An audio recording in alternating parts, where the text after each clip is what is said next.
নতুন বছরের শুরুতেই সুখবর দিলেন জনপ্রিয় গায়ক ও অভিনেতা তাহসান খান। শনিবার 4 জানুয়ারি ভোর থেকে সোশ্যাল মিডিয়ায় তাহসানের বিয়ের আয়োজনের ছবি ভাইরাল হয়। এরপর থেকে নেটিজেনরা নবদম্পতিকে শুভেচ্ছা ও ভালোবাসা জানাচ্ছেন। এদিকে শনিবার 4 জানুয়ারি সন্ধ্যায় রাজধানীর ঢাকার একটি কমিউনিটি সেন্টারে আনুষ্ঠানিকভাবে তাদের বিয়ে সম্পন্ন হয়। এদিন সন্ধ্যায় নিজের ভেরিফাইড ফেসবুক অ্যাকাউন্টে রোজা আহমেদের সঙ্গে একটি ছবি পোস্ট দিয়েছেন তাহসান। ছবিতে তাহসান খান পাঞ্জাবি পরে আছেন, তার সঙ্গে মিলিয়ে একই রঙের শাড়ি পরেছেন রোজা। রোজার হাতে মেহেদি লাগানো। এরপর সেই মুহূর্তে আরো একটি ছবি সামাজিক যোগাযোগ মাধ্যমে শেয়ার করেন রোজা আহমেদ। সেখানে তিনি ক্যাপশনে লেখেন, আমি এমন একজন লোককে পেয়েছি যিনি করুণাময়। জীবনের জন্য তিনি আমার কাছে চেয়েছেন বিশ্বাস, শ্রদ্ধা এবং বন্ধুত্ব।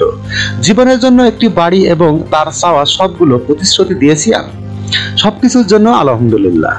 গত 3 জানুয়ারি ছিল তাহসান রোজার গায়ে হলুদ।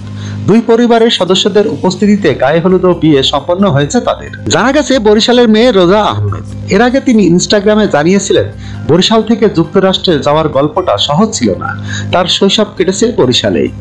উচ্চ শিক্ষার জন্য তিনি যুক্তরাষ্ট্রে পাড়ি জমান এবং নিউ ইয়র্ক ইউনিভার্সিটি থেকে কসমোটোলজি স্নাতক ডিগ্রি অর্জন করেন।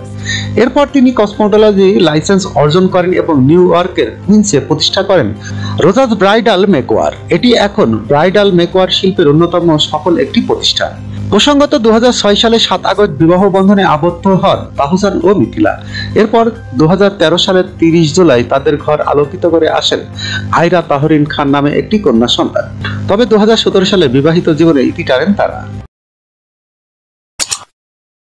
যখনকার খবর তখনই দেখতে চোখ রাখুন সুন 24 টিভিতে।